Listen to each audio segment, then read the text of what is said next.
Bash, and indeed, a Bosh. Hello, everybody. Welcome to the stream.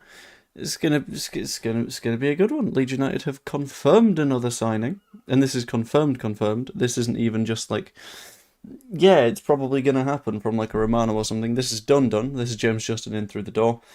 And there has also been a wealth of conversation about a few other players, so we're going to have a little bit of a conversation about that and just anything that people want to chat about, to be completely honest with you, because wasn't able to do a stream yesterday because I was working for the entire day. Similar on Saturday, I did, I think on the timesheet it's down as like 11 hours of stuff. But then I've also been installing a kitchen, which is fun and makes things a little bit more challenging. But we're going to get back to it. We're going to get back to the streaming as consistently as we can, kind of thing. And it's going to be a good time. So, before everything else, we're going to talk James Justin. Because I think talking James Justin just sort of makes sense right now. Because he has been confirmed as a signing for Leeds United. If I can find it. There we go. So specifically on this one, if I can go to there, cool. Leeds United are delighted to announce the arrival of James Justin in a permanent deal from Leicester. We know that. Signed a 4-year deal, so he's going to be here for the long term, and is signing number 10 of the window, which it's a busy summer. Like, the speed of this summer's window has been, frankly, incredible, and the number of people that earlier in the window were like, we're not doing enough.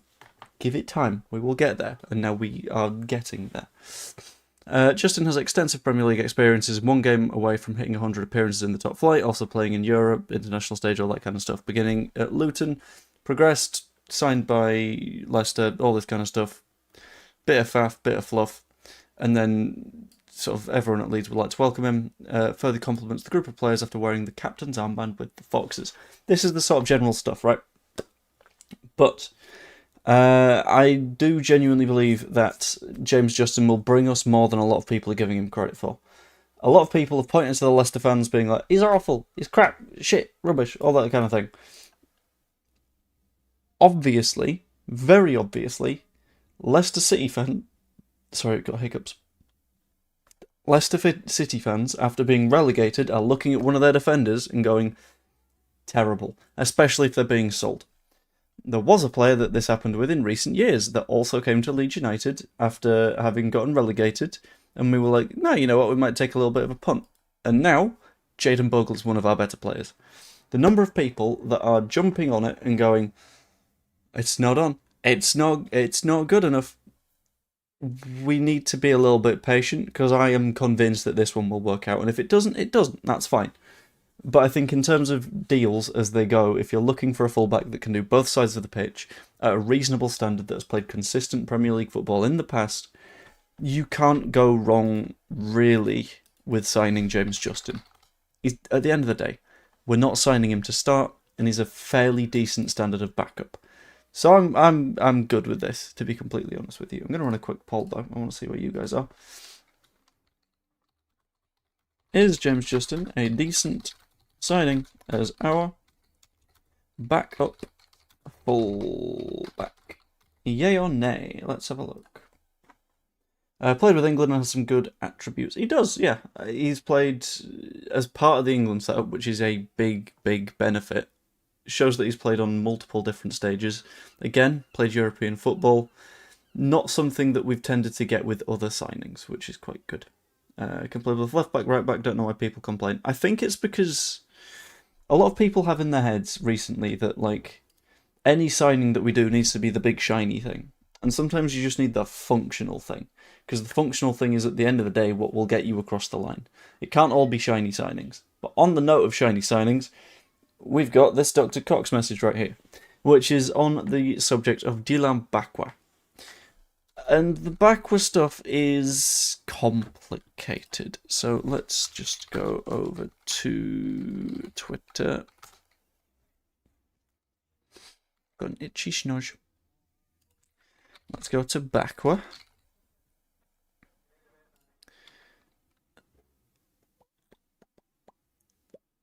There we go. So Lyle Thomas of Sky Sports, has done a tweet on this today that is going to be a little bit more telling of it.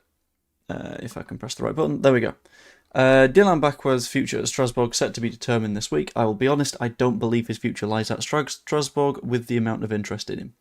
Most likely after he plays on Thursday night. So if I just do a very quick search, and if it's the match that I think it is. Yeah, on Thursday they play in the Europa Conference League playoff, second leg against Brøndby, who are, I believe, from Sweden. They come out of that, they get a decent level of European football, they're going to be absolutely buzzing. If they don't come out of that with European football, then financially they can be in a little bit of trouble. So keeping BAKWA for that is going to be a must. I don't think we see BAKWA move until after Thursday, so it'll be Friday at the very earliest. Which leaves Friday, Saturday, Sunday, Monday to get the move done, because the window slams shut at 7 PM on Monday night, for which I will be doing a stream for a significant proportion of the day. And now I can do the stream and then head to football afterwards. It's great. Forest and Leeds have been interested for a while. Other Premier League clubs coming in has not been ruled out. Hashtag Nottingham Forest Football Club. Hashtag LUFC. This is a weird one, because we heard the other day from Sasha Tavolieri that Leeds United were in pole position, which was then followed by another tweet that came out. I don't know if that was a Tavolieri one or someone just unrelated. There it is. That's also a Tavolieri. I'll show that one off. That said, Forest have sent a formal bid of 27.5 million plus 7.5 million euro add-ons this weekend to Strasbourg for BAKWA. Talks currently underway to make a deal happen, as Forest have now met the price expectations, Leeds at a distance. So this entire sort of saga is a little bit of a weird one, which is starting to make me think that BAKWA is potentially not going to find himself at Leeds. And I'll be honest, I'm beginning to increasingly think that Tavolieri might just be a little bit of like a client journalist at this point, because he seems to just sort of do what happens to be the most convenient for the agent or player at any given moment, which is starting to be a little bit of a concerning trend. But it's a trend that is completely fine that Leeds will have to deal with, I suppose. BAKWA's mostly agent talk, putting us in a race we weren't fully in.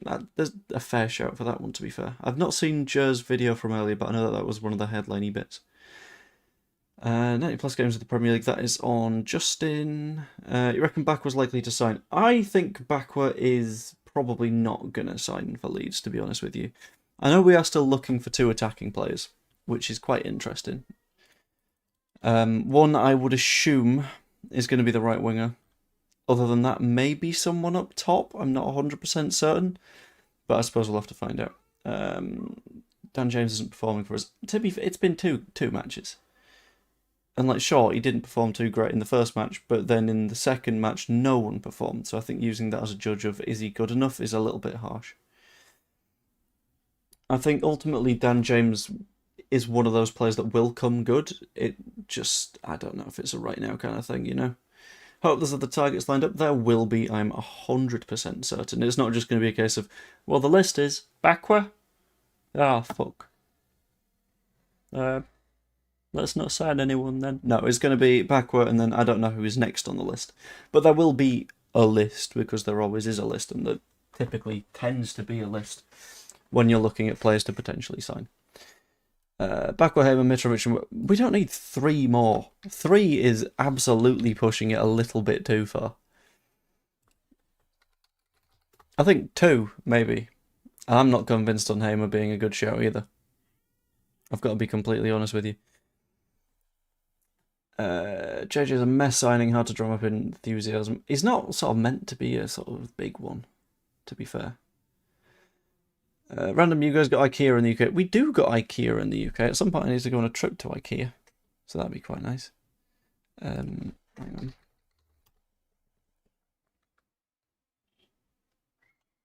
Right, cool. Had to check something.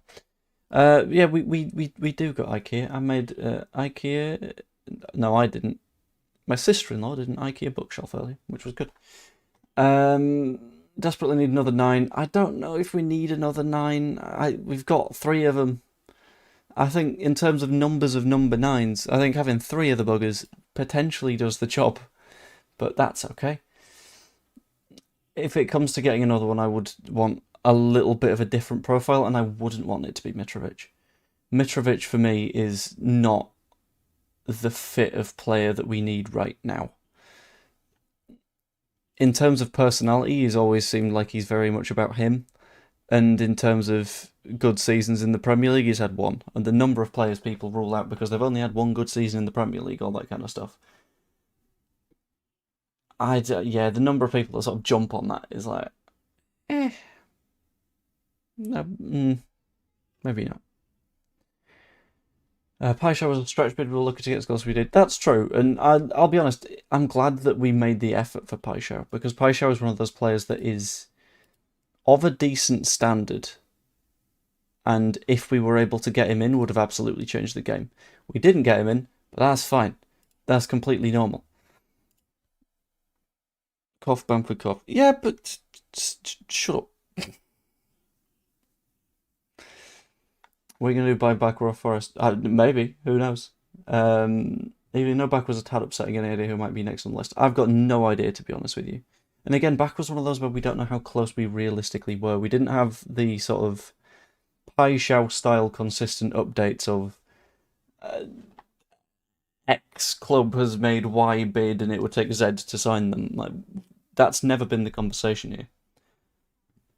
At least around BAKWA, which makes it a little bit difficult to sort of like establish where we are with it. But I don't know. Hydro, let's fight. That's okay. Who are we going to get next? Couldn't tell you. Genuinely not the foggiest. Again, there will be interest in many a player. I don't know who said players are at the moment. I'm hoping not Mitrovic. Sorry, it's been a heck of a day. Hi, although I'm happy with Justin, the fee's a little bit steep. I think the fee's on the relatively high end, 8 rising to 10. But then again, if you need the player, you need to pay the fee. So, I don't know. Can't really tell you. We sell Piru, top Fonda, Demirovic, or someone similar. I don't think we need to sell Piru, and I think at that point, I don't know. It's not the best of moves to be like, yeah, and we immediately then sold the guy who got the golden boot last season because we know he's a decent finisher. He just needs to get in the right places. And I think in terms of off the bench, he could be very, very big for us this season. I wouldn't want him as the starter because he's not the type to sort of like physically beat an opposing backline. That's not necessarily what you get out of Piru. But I don't know. You were agreeing saying, alright, okay, I get you. Bamford's not registered. Who would fans kick from the 25k for Bamford? I'm not saying we need Bamford in. What? But also, I don't know. Largy. Largy's probably on the way out to Villarreal or Valencia. Can't remember which. I'm going to have a quick search just to have a look. Valencia, yeah. I think that is a good move for all given parties, to be completely honest with you. So a short-term move helps to develop him a little bit further, make sure that he gets minutes as well, opens up a squad spot. It's fine and good and dandy. I've got zero issue at all with a potential large shift, as much as a lot of people do. Raid Chelsea for loans, the question is who? Because you can say to raid Chelsea for loans, but unless like you've picked out specific targets, it gets a little bit tricky. So if I have a look at I'll have a look at Transfermarkt and take a look at Chelsea and see what's going on with them. And see if there's anyone in that chunky squad who would potentially find a move. So realistically, we're looking for attacking players. It's, I guess, Nicholas Jackson, but he's going elsewhere. And Kunku is going to be going elsewhere. Tyreek George is probably going elsewhere. And beyond that, you're back to sort of defensive midfielders in terms of players that are realistically likely to move out of Chelsea. The loans count in this way? Yes, because you've registered them. If they are a player that you need to register, and the rules are under the age of 21 and have spent 2 years at the club, Those are the only players that you don't have to register. Anyone else gets registered. That's it. We now need a 10-9 or right winger. I think we'll get that done. I think we'll get at least one more attacking move done. It's just sort of about the number at this point that's a bit of a question mark. Would you not prefer to sell Piru to a championship side for 15 to free up funds for Premier League? But I don't necessarily think that we do need to sell to buy. That's not the position that we're in at the minute. It's more a position of sort of balancing squad size, but we're not in sort of that sell to buy position. Need another striker and a right wing. You can't be happy with the 3 strikers we've got for the Premier League need quality. It's very, very harsh to be saying that already, right? We're not cash strapped. We're just not. And as has been discussed by people significantly smarter than me, to be completely clear, it's going to be more PSR pressure than financial pressure. And even in that instance, you're better selling at the end of the season, so you actually get to use your players throughout the season. That's the difference. That's it. That's what's going on there. Yeah, I think the fan reaction to the Arsenal result was a little bit over the edge.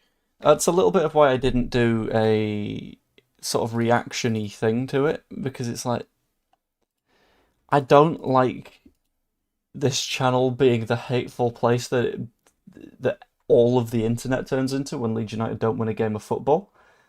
So I just didn't.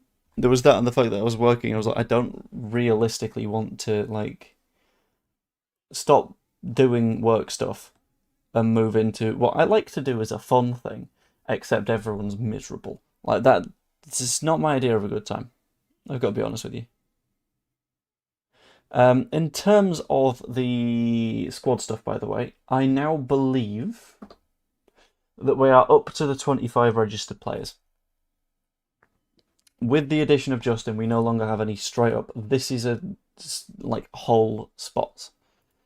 However, Ramazani, in fact, I'm going to change Cairns to being yellow because we've not actually heard about us not registering Cairns. But Ramazani we know is potentially on the way out to Valencia. He is the swappable player right now.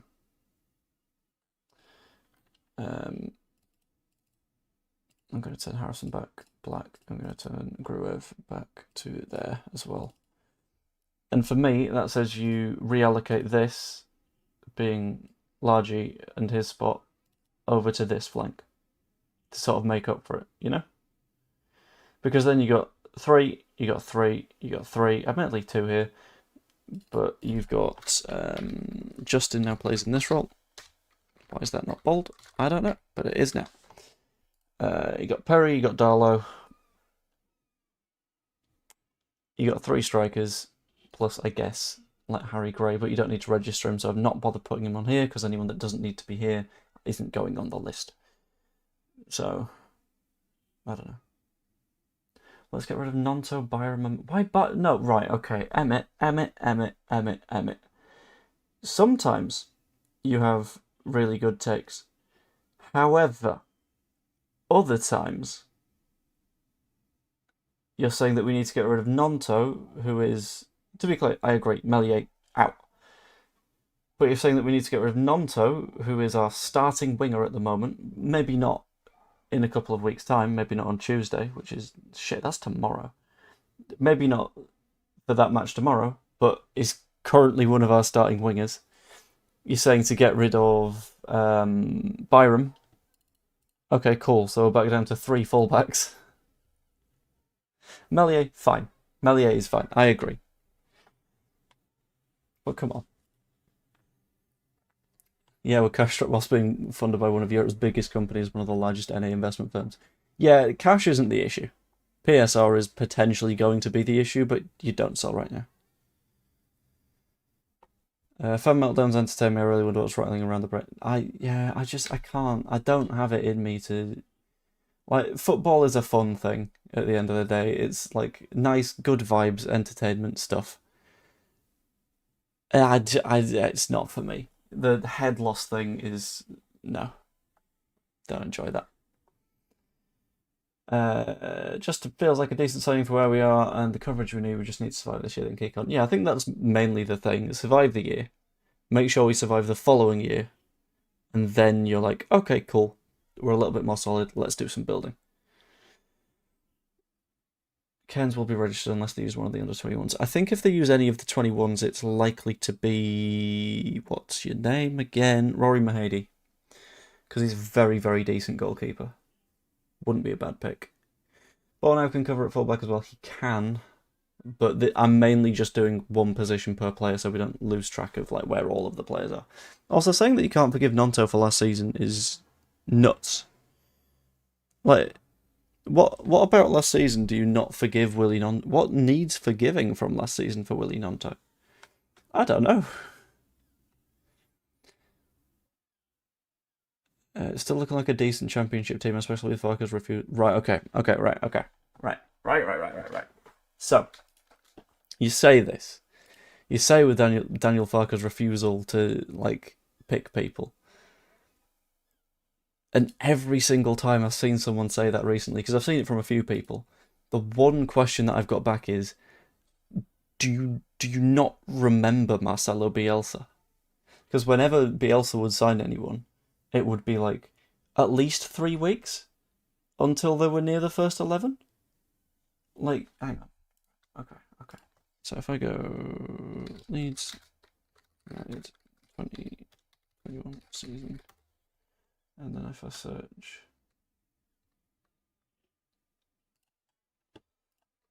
Rafinha date joined Leeds United. Right. So that was on that date. So, first match after we signed Rafinha, we played Helder Costa on the wing. Okay?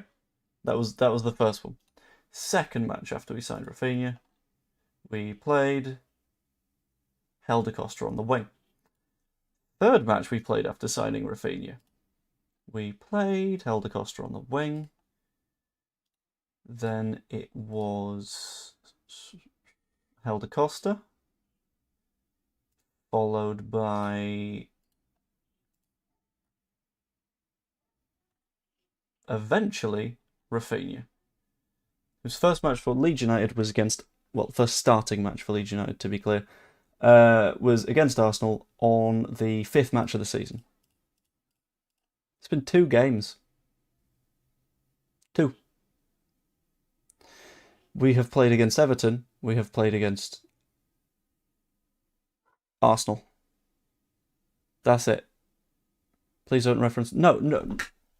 Right, okay. No, because everyone goes...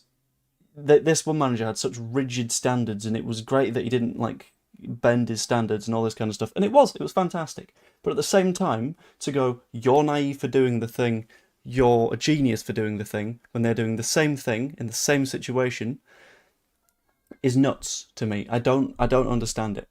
It's an argument that I've never been able to crack, because it's sort of like, no, they're in identical situations here. Yes, Bielsa, better manager, without a doubt. But, like, to not play Calvert-Lewin in the first 2 matches of the season because he's not up to the right fitness levels is fine. It's completely okay. It's all good. And the fact that there's, like, people sat there being like, no, we needed to start Calvert-Lewin against Everton. If he's not fit and he plays, he's got a pretty big chance of getting an injury. And if you do that, immediately, your first signing, gone. Not first signing, but like your potentially first choice striker, finished. Done. Like, we don't benefit from that at all. So I think it becomes like a question of why is a thing good when one person does it, but horrible when another person does it, especially when they are the same thing. I don't understand. And people are going to keep just diving into that, but yes, but Bale, Longstaff and Metcher had full pre-seasons. They did. However, Longstaff, throughout pre-season, didn't look super impressive. He just didn't. The reason that we played Tanaka against AC Milan was because in the 2 games prior, Longstaff looked a little bit iffy. Like, Longstaff against Villarreal didn't look fantastic. So, he was dropped for Tanaka because I kind of like a merit-based first 11. That makes a lot of sense to me. They're sort of like, you're playing best, therefore you get in. Brilliant. Beal, suspended for the first match, and the defence was pretty fucking good in the first match of the season. They had very, very few chances against us, so in that case, Strauch starts, plays well in his first match, didn't need to be dropped. That explains the Beal one. Mecha, that's a matter of perspective, to be honest. I think Piru did well enough in pre-season to retain that position. And sure, we can rejig things now. A lot of people, again, losing their nut on this, but we've lost a game to last season's Champions League semi-finalists who beat Real Madrid 3-0, and that's not an aggregate, that's on one night. One. So I think the whole jumping to conclusions and jumping to we're in deep trouble now it's so we don't need to do it. We could just chill. It's fine. Who do we expect to be dropped? So what I'm going to do instead of that, and this isn't me being like I'm going to ignore your question. This is I'm going to answer your question in a different route because we play Sheffield Wednesday first, and I think that's going to define a lot. So I think we'll play Byram, and I'm going to stick with Goodmanson. I think it's going to be too early for James Justin to start tomorrow. I think Darlow plays because cup goalkeeper. Centre-backs, I'm going to say Beal gets a start to see where his level is. And I think Bornau gets a start.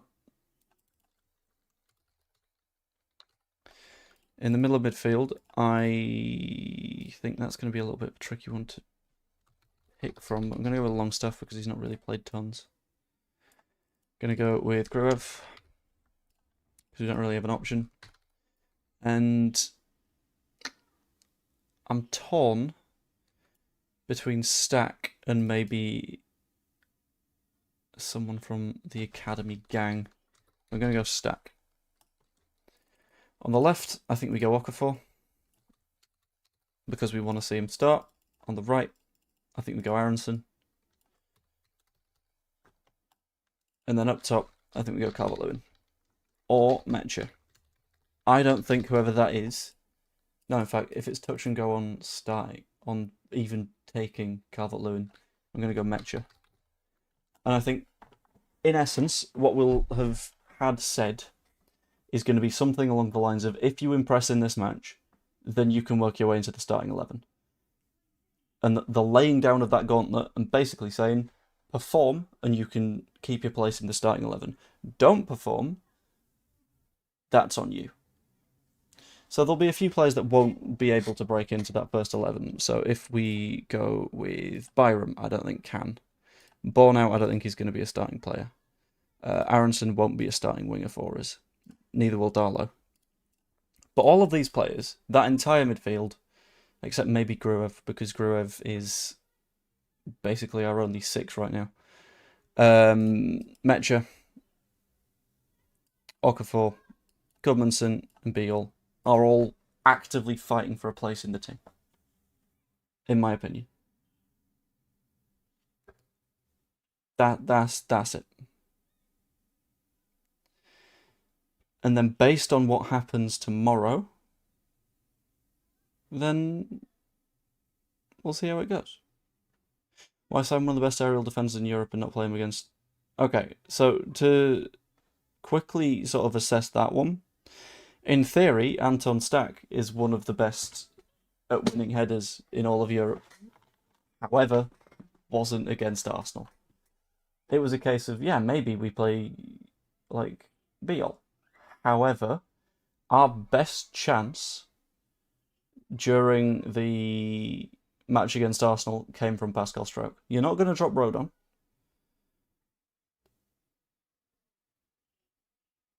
And I think to look back on that and go, actually playing Pascal Struijk was the biggest mistake we made was, no. Not for me.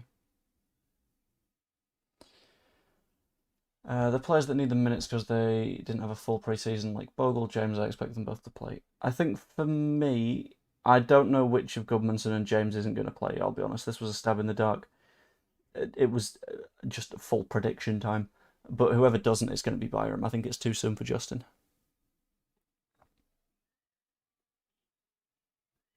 Why is there an argument about Willie Nonto happening in the chat? Like, that was 2 years ago at this point. If you're holding on to that grudge for 2 years, when no one at the club is, then I think you're holding on a little bit too tight, to be honest with you.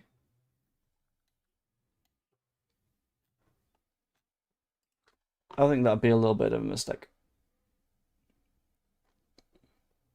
But I don't know. Beyond the end of this sentence, where my thoughts are aiming to go. Sorry, it's been a day. Come on. Beyond the Justin stuff. Yes, Justin, we did BAKWA. Largy probably on the way out on loan to Valencia, which should be quite an interesting one. I'm looking forward to seeing how he gets along. Hopefully quite well. Hopefully develops and hopefully stops his profile picture from being a black square, because that is completely childish nonsense. In terms of other incomings, I've seen some bits around us potentially fancying Facundo Buonanotte. That one I'm going to keep a little bit of a closer eye on. But what happens with it, I don't know. Ow, that eye really hurt. You have a right to repeat. You do, but I equally have the right to say that I believe your opinion is wrong. Like, every single it's such a fascinating thing. Every single person that's like, I have the right to my opinion, actually. The moment you give your opinion about their opinion, they're like, whoa. You can't do that. Well, I can. That's what a conversation is. A conversation is two people with different opinions that talk about them. I'm not removing your right to an opinion, I'm just refuting it. Would you take Hamer? I wouldn't want to. He's not a pure 10. He's more of an 8 that plays in a bit of an advanced role. And he's typically a very, very injured boy, which is not something that I really enjoy the idea of. This is my view. For what it's worth, knowing the manager isn't going to rotate his team as much as you think after only 2 games. Against Sheffield Wednesday in the Carabao, I think that's where we do a big bit of rotation, to be honest. Hamer probably won't come due to the changing pies. I know, smaller pies. Hamer will be like, no, that's a breach of my contract, actually, before I even signed a contract. Which is a sort of fascinating one. Like, normally, like, you think he's not going to know about the pies. But Gus Hamer, he's scouted out every pie in every football ground. Where's Rutter?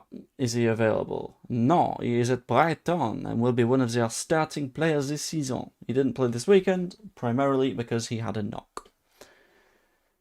What's going on with BAKWA? As far as I know, BAKWA is more likely to be heading to Forest than to Leeds, which is a little bit of a shame. It would have been nice to have him, but we aren't playing with the 10, why buy one? It's a good question. I think it's good to have the option to go into that formation, to be honest with you. And at the very least, 10s can play as that advanced 8. And I honestly, personally, I don't like Hamer. I can't explain why, but I want Margie to stay, you need to stay quiet. Okay, Emmett, now you're trying to take away someone else's right to an opinion. You see? He's just trying to disagree. And that's fine. Such a weird conversation going on in the chat. Anyway, I don't know if you can hear those seagulls, but they're not being very subtle, are they? They're really they're like being heard. Poor guys. But yeah. Anyway, I'm going to run a very, very quick prediction poll.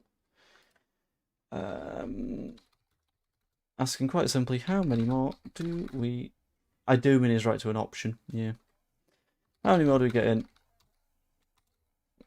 I'll have options for 0, 1, 2, and 3.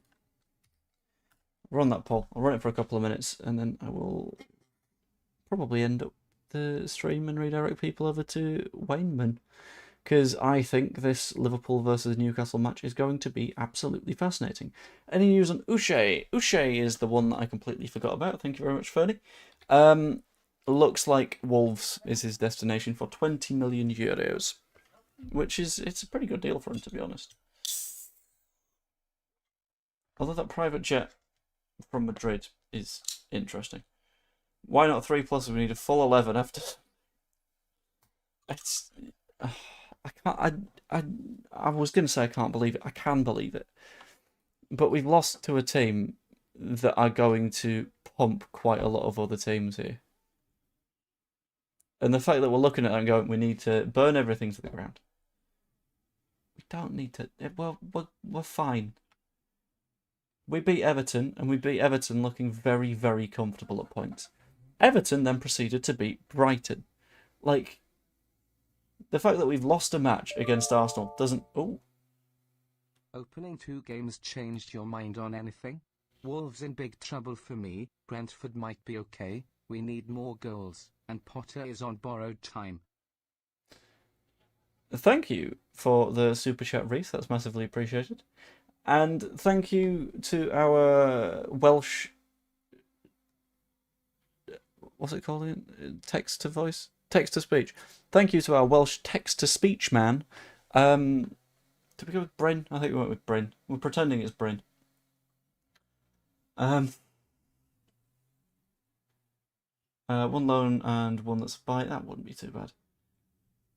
Seagulls not known for subtlety, more like noise and thievery. In terms of opening 2 games, for us, I don't think it has, because I think we've shown one game where we performed better than we expected, one game where we performed worse than we expected. And I think the average lies somewhere in between. And I think that people who are looking at that and going, we're done, are being a little bit reactionary. Wolves do seem to be in a little bit of trouble. Brentford are playing a style that I think is quite risky, because they played without much possession and they kind of hit Villa on a lot of counters, but I feel like that was more a Villa problem than a them benefit. We do need more goals, and I think West Ham are hilariously bad, which I think is quite useful for it. Bryn Jones, there we go. Thank you very much. Yeah, I think West Ham could be in deep shit. And Welsh Brittle lived in Yorkshire for 10 years. That voice is hilarious. I'm glad.